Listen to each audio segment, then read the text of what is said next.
get up and dash 100 meters and I would eat up the competition. It's just non-existent. I kick my feet up. Thought I was fast until I got blasted. Welcome to 3 Count Commentaries. This is your host, MagMongoSlade, and we're going to be talking about AEW Dynamite from November the 10th, 2021, in which we were teased with a lot of big debuts or something or other, and nothing happened. But I'm glad nothing happened, because it would have been cheesy. They're going to save it for Full Gear, I guess. Okay, so we got to talk about the show. The show it felt longer this week than before, because there was a lot of long matches. A lot of long, cold matches. A little bit of build-up for the big show, which will be Full Gear this Saturday. But there's been... Let's just get into it, because, the quicker I get started, the quicker I can go to bed. All right, so Bryan Danielson versus Rocky Romero. Rocky Romero is literally everywhere. He's in Impact. He's wrestling on every wrestling promotion known to man currently. He gave Danielson a hell of a fight. I think this match was like 15 minutes. This match feels like it was pretty long. Not saying it was a bad match. Saying it was completely unnecessary, though. Why, instead of putting heat on Miro and Danielson, which would have been better, because now you're going to have a tournament final, especially since Miro cut a promo on Danielson later in the show. Even though the promo was more still about Miro's God than about, but it still put over the importance of the championship. I would have preferred Danielson didn't wrestle on this show, and instead he did a segment with Miro. I would have preferred that. I think that would have been a better usage of Danielson, and I think the purpose of a go-home show is to sell the pay-per-view. That's what I thought. But you have to actually be able to, sell the pay-per-view. I said in a previous video, I make so many videos, I talk so much. Sometimes I forget. So I don't remember what video it was. Where I said people aren't attracted to Bryan Danielson's face. It's not just you put his face on something, all of a sudden people are interested. That gets people's attention. They're like, oh, I've seen this face before. Where do I know him from? Ah, yes, he was on Monday Night Raw a couple of years ago. Okay, so he's in this new place. All right, what is he doing? He's wrestling Rocky Romero. Who is Rocky Romero? I don't know. Why do I care? I don't know. That's the thing. You have to do something to grab people's attention. And it's the same with anybody. It's not like I'm denigrating Bryan Danielson. It doesn't matter who it is. It's all about what you're doing with them. You could have had Bryan Danielson wrestle Rocky Romero, but the point is you need to sell the pay-per-view. And to be quite honest, the way the ratings are for Dynamite and Rampage, he needed a hard sell for the pay-per-view. I'm talking, he needed to beat that drum heavy, especially on some of the matches that are going to be relatively cold. But in any event, Danielson and Romero had a good back and forth match. We're told via Twitter that Orange Cassidy and Best Friends are now members of Chaos, the New Japan Pro Wrestling faction, and they came out with, Rocky Romero, I guess, I don't know if he's a member of Chaos. Look, I watch New Japan, but I don't follow it that closely. So, and plus the factions don't seem to matter that much. It only matters in like 6-man tags and stuff like that. Because then there's factions and there's sub-factions within the faction and all that kind of stuff. But ultimately, the only person anybody cares about in Chaos is Kazuchika Okada. And that's the person that they were teasing all night. Oh, it's going to be an Okada. I was kind of like, I thought Wyndham was going to show up personally. I still think he may appear at some point. But ultimately, I was like, these guys joining Chaos. I mean, Chaos is already full of weirdos. And, I don't know, man. Well, I shouldn't say that because, no. What group is Takahashi in? I think he's in Los Ingobernables, isn't he? Yes, yeah, he is. LIJ. Yeah, he is. So, I don't know any other members of Chaos. I know Nakamura started it, and he's in WWE getting pumpkins put on his head. So, it's not much going on over there. So, who cares about Orange Cassidy and the rest of these guys joining some New Japan stable? Who gives a shit? Of course, that fan base cares, but not many other people do. The match itself was fine, but Rocky Romero is absolutely bland. He just has no personality whatsoever, which says a lot for guys who wrestle in New Japan.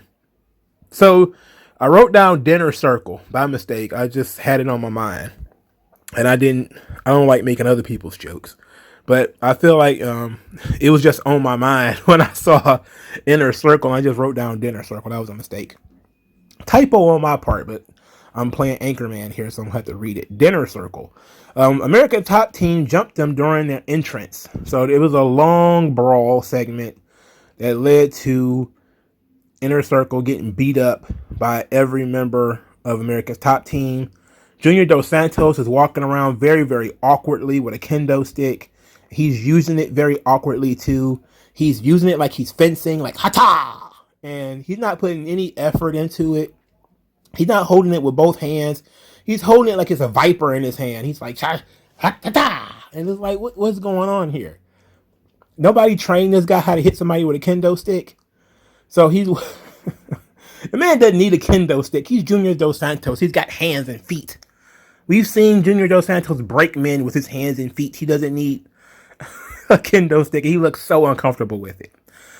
So Lambert, they do the Dudley Boys power bomb, where two guys lift up Chris Jericho and Lambert power bombs him through the table. Then Lambert, just pummels Jericho, keeps kicking him. They take this out, cut a promo where Scorpio Sky says this is just a taste of what they're going to do to them at the pay-per-view. Adam, how about, his name is not Adam Page, it's Ethan Page. That's why you shouldn't have characters with the same names. Ethan Page says that they're going to make sure that Lambert pins Jericho for them to win this match. But that's Saturday. Tonight, he's going to make Jericho submit.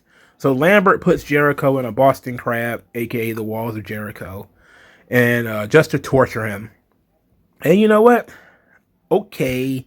I like this. This was not bad. Other than Junior Dos Santos looking very weird, this wasn't bad. This was good old school throwback feud stuff.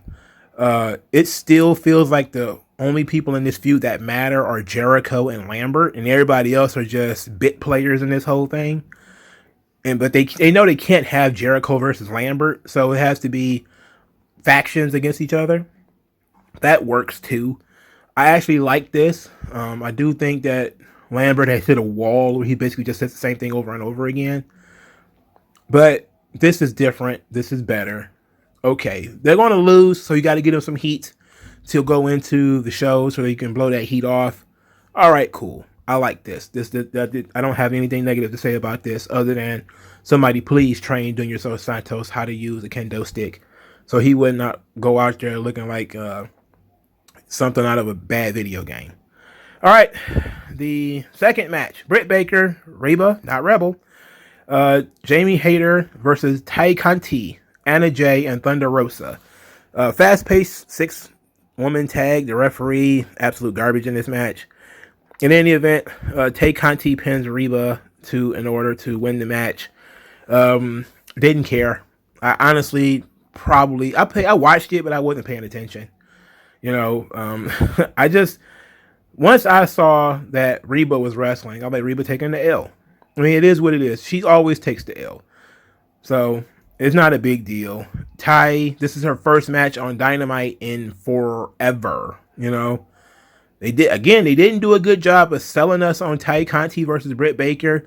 Instead of having a match, they probably should have done a segment where they built some heat for this feud. And I'm talking like, let Britt Baker, they're probably going to do it on Rampage. Let Britt Baker tear Tay Conti apart on the mic and really offend her. And then Tay Conti does something. She's a martial artist. So she puts her in like an arm bar, or she judo kicks Britt Baker in the face or something like that, just to sell this.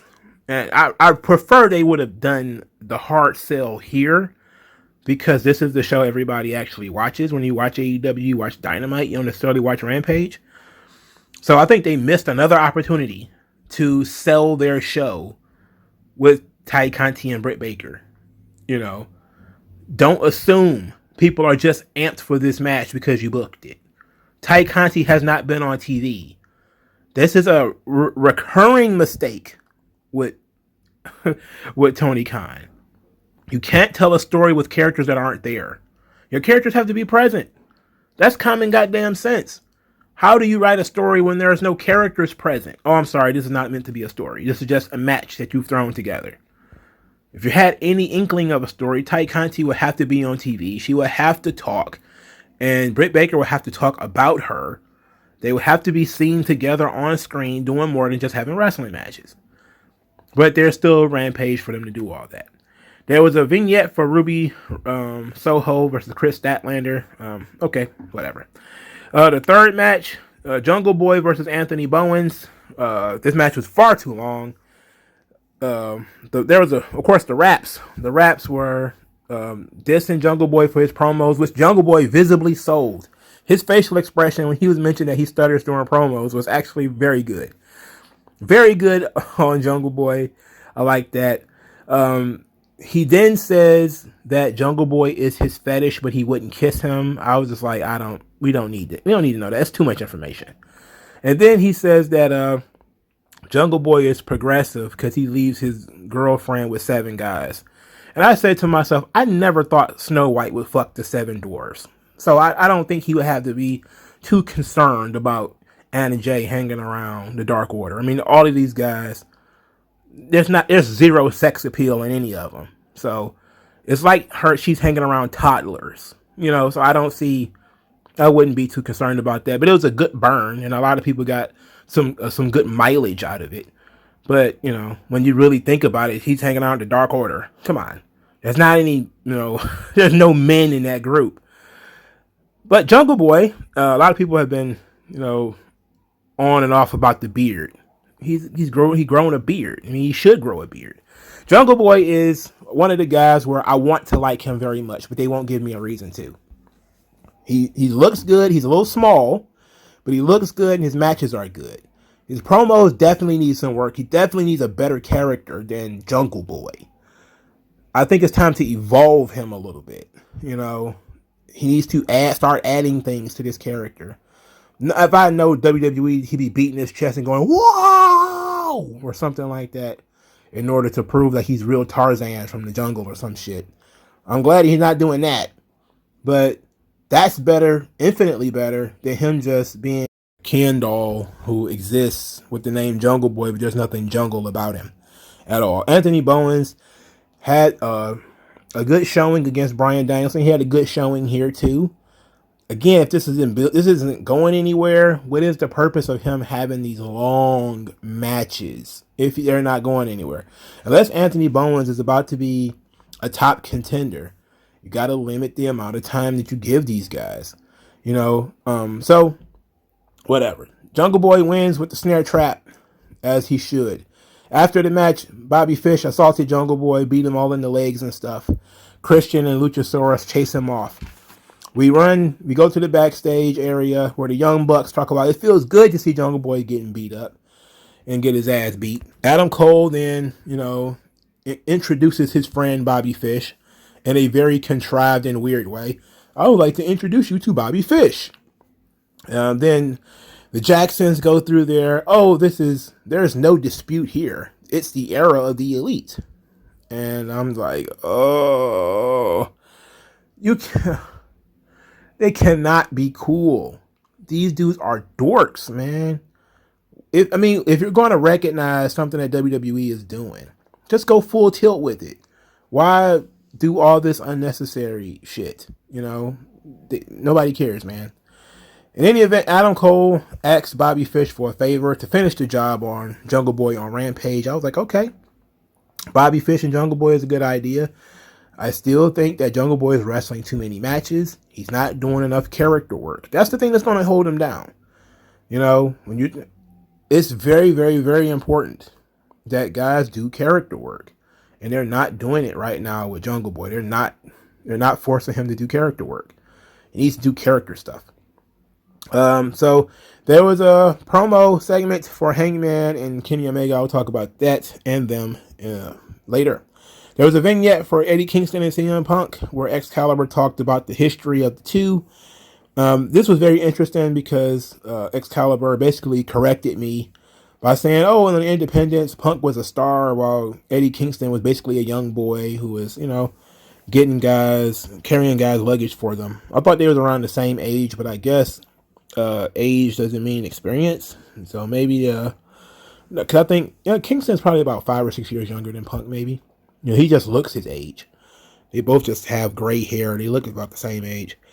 Then we got Wheeler Yuta versus Wardlow, a match that felt like it went on forever. Even though it was a squash match, it still felt like it was going on forever. There was 100 brutal power bombs before this match actually ended. Orange Cassidy was then attacked by the Hardy family office. I forgot Matt Hardy even worked there. I was shocked to see Matt Hardy because it's been weeks since I've seen Matt Hardy. Where has he been? In any event, we're still doing Matt Hardy versus Orange Cassidy. This stuff still is happening, and they're going to wrestle on Rampage. And I'm like, holy shit. I can't believe this feud is still going on. I thought we had been saved and spared of this. But this seems like it's going to be the blow off, hopefully. My God. My God. In the event, this segment, after the beatdown, Matt Hardy put the chair around Orange Cassidy's head. This pause right there. Let's talk about this. Let's sit right here for a segment. He put his head in the chair. So he puts the chair on his head. What happens? Orange Cassidy holds the chair in place. He's holding the chair so that Matt Hardy can position his head for the Twist of Fate spot. And I just was like, man,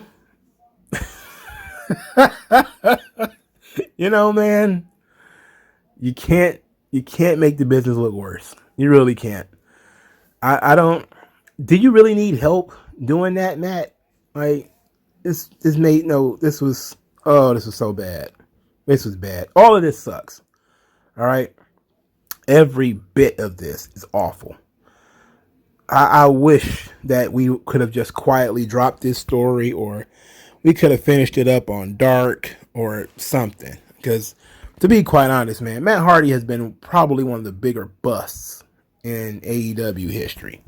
He has been an absolute bust. He was brought in as a veteran who was going to change the game and change the business, and all he's done is hold everybody down. Yes, the concussions and the head injuries derailed everything they had planned, but I'm telling you, they had a Jericho Matt Hardy feud planned. You remember when Jericho was arguing with the drone and everything, and they just quietly moved away from that. They saw how bad that was going to be, and they was like, you know what? No. And that could have been something interesting. I don't think they've ever feuded before, Jericho and Matt Hardy. So it could have been interesting, except for they insisted on Matt Hardy teleporting and doing his delete shit. But he's been an epic bust for AEW.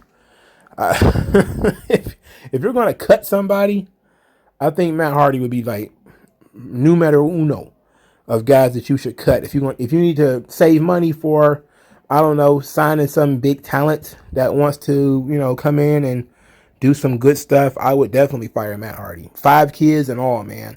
Matt's made his money. He's not going to go broke because you fired him. But I just don't see what he's adding to this roster outside of, his mentorship to, Private Party, and they're not even working anymore. Private Party doesn't even wrestle on this show anymore. So who is he mentoring, really? What is he really doing? He didn't serve any purpose at all. So I don't see why he's still around. But I'm not calling for him to be fired, by the way. I'm just saying that if I was looking at my roster and I'm saying to myself, I need to cut 6 figures in payroll. At least I'm hoping it's 6 figures and not 7. If I need to cut 6 figures in payroll, Matt Hardy's the guy I'm looking at. Like, look, we don't really You know, we don't even use private parties. So what do we need you for? You know, So I don't know, man. I don't get it. Where was I? Okay. Sorry. Eddie Kingston and CM Punk were fighting in the parking lot. They did a parking lot spot where they was both being held back by large groups of people, which include women. For some reason, Ruby Soho is always there, holding back Eddie Kingston. I was told via Twitter that they have an indie thing, or they have a relationship from the indies. And I'm like, this is such inside baseball stuff. In real life, women do kind of get involved trying to break up fights, so it's not completely in the realm of the unrealistic. But you would think two guys want to get at each other bad enough. A 5'4" woman ain't going to stop them. No matter how big her nose is, it's not big enough to stop this situation. The next match, Lio Rush and Dante Martin versus Matt Sydal and Lee Moriarty. Poor Lee Moriarty. Lio Rush was wearing a bodysuit. He looked like a Power Ranger or a VR Trooper. He did a corkscrew unprettier, which looked insane. And I don't know if it was a botch, or I'm pretty sure he did the move on purpose, but I don't know if the execution of the move was meant to look that way. But it was a very fast-paced and agile match. Of course, looking at the guys that was involved, Lio Rush runs a mile a minute, do the little road runner. I've always been a fan of Lio Rush as far as his talent is concerned. The only problem I had is he works a little fast. He doesn't sell enough, but he's a great promo. And if you get him in a match where he can slow it down and do that stuff too. So I'm a big fan of Lio Rush. The only thing is he's small as hell. And he's even small in comparison to guys like Matt Sydal.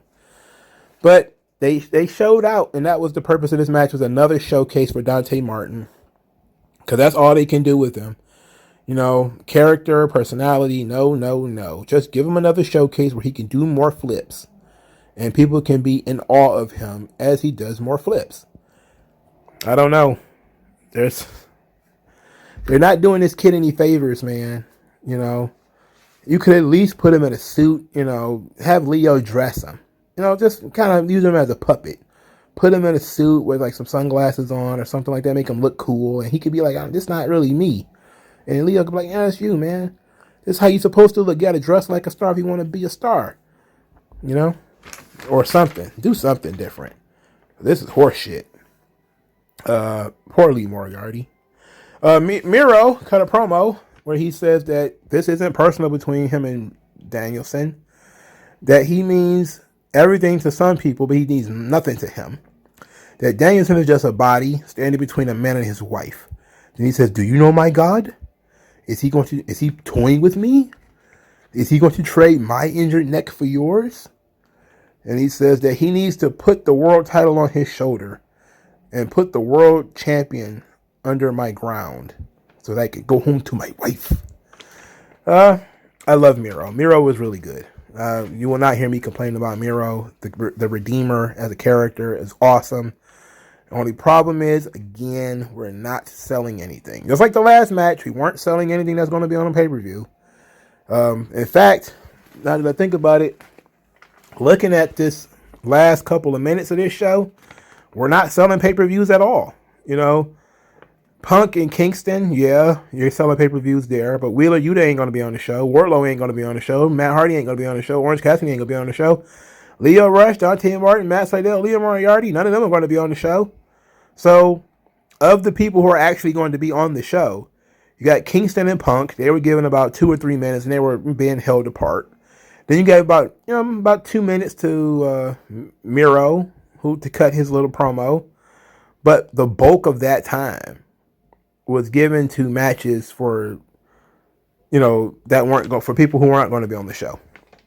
In the main event, again, these guys are going to be on the show. Pac versus Dax Harwood. This match was really good, and it's one of the matches I was looking forward to. And I think they really went out there and did good. I think they killed it. I had fun with this. Dax Harwood is legit great worker. Legit. He's really good throwback guy. And Pac is Pac. He's always been having good matches. He's so consistent that the only problem, he looks good. He's got those, the pelican wings that he called ears. That's a little bit of a holdback, but I would beat him to death with the entire concept of what the fuck is the bastard, and we still haven't been. It's been months. It's been years actually, and we still don't know what he means by he's the bastard. What does that mean, man? I don't know. After the match, Dax Harwood or Dash Wilder jumped Pac after the match. Then the lights went out, of course, because the lights always go out on this show. When the lights came back on, Andrade and Malachi Black were in the ring, jumping and stomping on Pac. This led Cody and the Lucha Brothers to run to the ring to make the save. Then the pay-per-view match is announced: Cody and Pac versus Andrade and Malachi Black. And I was just like, why? That is a throwaway tag team match for Dynamite. Why is this on pay-per-view? I don't know. I guess because we got to have Cody. I guess because Cody has to be on pay-per-view. If that's the case, we should have saved Cody and Malachi Black 3 and done some kind of no disqualification, no count out thing here. Steel cage or something like that to make that feud really pop at the end. Andrade and Pac, I don't know, man. This doesn't feel like a blow-off match. And I think that's my point. And I'm not so sure we sold pay-per-views here either. Yeah, they got into it. They got a little bit of a tangle at the end. That was it was okay, But when you got brawls all through the show anyway, it's just another brawl, to go through the show. MJF Darby vignette where Excalibur explained for all of us slowpokes what the 4 pillars actually mean. They're the future world champions. They're the homegrown guys of AEW. Well, thank you for that. The contract signing between Adam Page and Kenny Omega. At this point, I was dead in the water. Page says, the sooner I sign, the sooner I get the full gear, he signs it. Omega says, we were friends, we were partners, we were the elite. We were a family, and all this was for you. All of this stuff that you see out here, but it was your securities that held you back. So we picked you up and brushed off your sorrows. But I see a little bit of myself in you, Adam Page. But now I see you're just a disappointment. So Adam Page then explains that, he had another tag team partner he couldn't quite measure up to, which I'm guessing he means Kota Ibushi. He says that last year you told me, I wasn't good enough. But the worst lie you ever told me that you were proud of me. He said, you're not proud of me, you're afraid of me. And he says, afraid of everything that he can do, that he's going to be the world champion, all that stuff.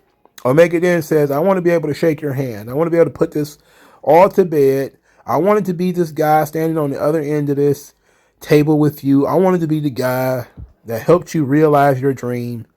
I don't know why he's saying all this stuff. Then he says that he's still proud of him as they shake hands, or he's trying to shake his hand. This leads to Don Callis attacking Hangman Page from behind, busting him open. Then Omega is screaming that he did this because he loves him, and he's trying to look out for him. Then as Don Callis is talking, Omega signs the contract in Hangman's blood with his finger, and we go off the air. So they went hard sell when it comes to the main event, which I guess if you have to hard sell any match, that's the right match to hard sell. So that's fine. As a go-home show, this was the pits. They really didn't sell me on the show.